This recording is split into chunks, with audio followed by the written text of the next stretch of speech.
मला आपल्या सगळ्यांना सांगायचंय की मी काय केलं। डॉक्टर पाटील मंत्री असताना जे मेडिकल कॉलेज धाराशिव जिल्ह्यासाठी मंजूर झालं 1983 ला, धाराशिव मध्ये झालं नाही, मुंबईला नेरुळला झालं। कुठं? नेरुळला। का हो? धाराशिवची लोक मतदार नव्हती। मुंबईला जास्त वैद्यकीय सुविधा उपलब्ध आहेत का धाराशिवला? मुंबईला। मुंबई काय आदिवासी भाग होता काय? तिथं केलं गेलं, इथल्या माणसाचा विचार केला गेला नाही। आणि ते कॉलेज सुद्धा वैयक्तिक ट्रस्टच्या मालकीनं त्या ठिकाणी करून घेतलं, शासनाच्या मालकीचं राहिलं नाही।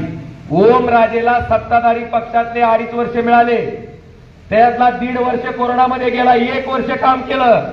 आणि खात्रीनं अभिमानानं सांगतो की एक मेडिकल कॉलेज धाराशिवला मंजूर करून घेतलं, तेही 100% शासनाच्या मालकीचं। हे माझं पहिलं सारखं विचारायचं, ठळक काम, ठळक काम, ठीक आहे म्हणून ठळक काम। आता या मेडिकल कॉलेजसाठी काही 750 कोटी रुपये लागले। साहेब आरडीएसएसचा मी अध्यक्ष आहे, सोलापूरचा सुद्धा। सोलापूरला 3 खासदाराचा मतदारसंघ आहे।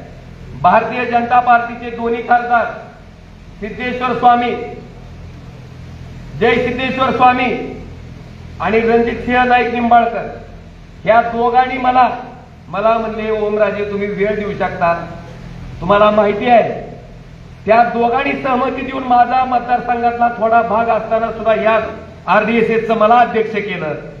आणि मी अध्यक्ष झाल्याच्या नंतर या बार्शीसाठी जी विजेची फार मोठी अडचण होती, साहेब मला अभिमानानं सांगायचंय की 33 केव्हीची 4 सबस्टेशन आपण बार्शी तालुक्यामध्ये आरडीएसएस मध्ये मंजूर करून घेतली।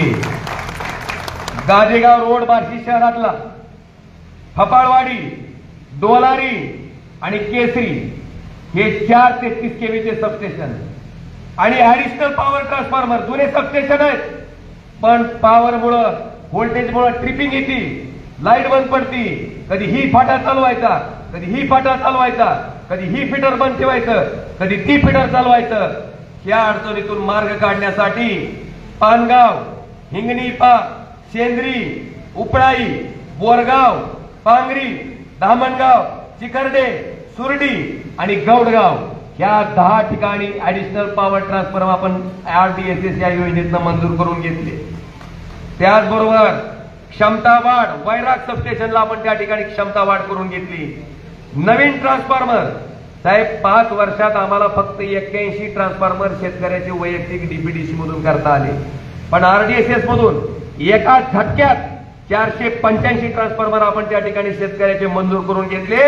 आणि 234 ट्रान्सफॉर्मर जे 63 होते ते सरसकट 100 करायचा निर्णय घेतला।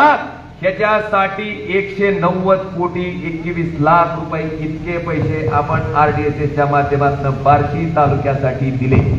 ही माझं ठळक काम। आता मला तुम्हाला विचारायचंय, मेडिकल कॉलेजचे 700-750 कोटी, ही 190 कोटी, ही काय मी गोरधनवाडीची जमीन कोण आणून दिली का? माझी वैयक्तिक प्रॉपर्टी कोण आणली का? पैसे कोणाचे आहेत?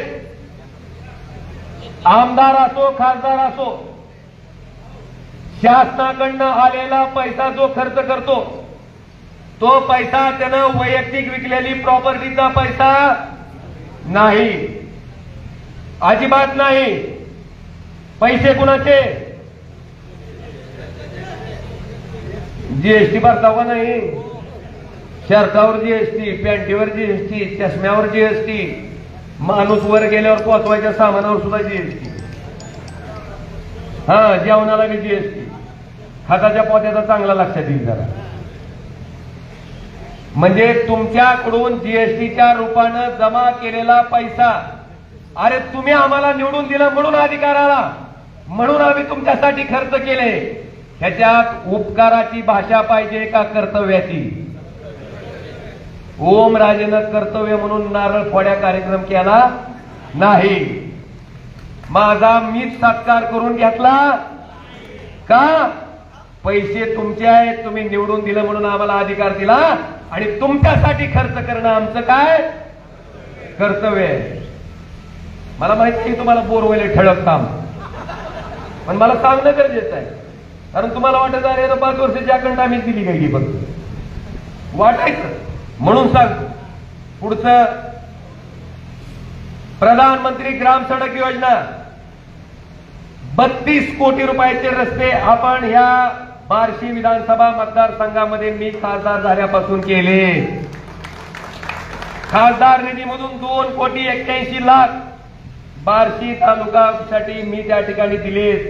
नारळ फोड्या केला का पण मग काय केलं नाही का?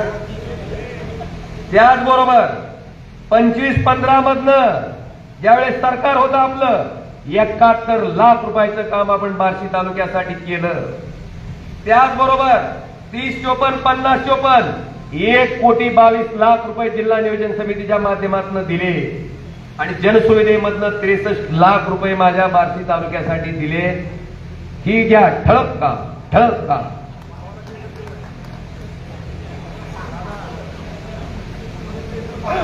नाही नाही नाही आपलं कोण कुठलं टेंडर नसतं, आपलं कुठलं टेंडर नसतंय ना, कॉन्ट्रॅक्टर नसतंय ना, काय नसतं.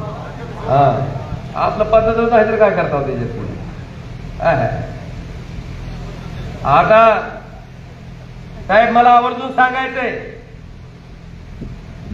ही मुरणीहून कुर्डवाडीहून बार्शीला येताना कसं काय वाटत होतो. गचका बसला की पहिली शिवे कुणाला काय खरं आहे ते खरं आहे. आता रस्ता साहेब केंद्र सरकारकडे हस्तांतरित केला त्यामुळे जबाबदारी कुणाची होती? खासदाराची. मी आपल्याला प्रामाणिकपणे सांगतो की टेंभुर्णी पासून कुसळम पर्यंत आणि कुसळम पासून एडशी पर्यंत हे दोन्ही पॅकेज गडकरी साहेबांकडे बसून मी मंजूर करून घेतले आणि 10 मीटरचा रस्ता केला. आता रस्ता जर केंद्र सरकारकडे असेल तर त्याचं श्रेय मला द्यावं लागेल की.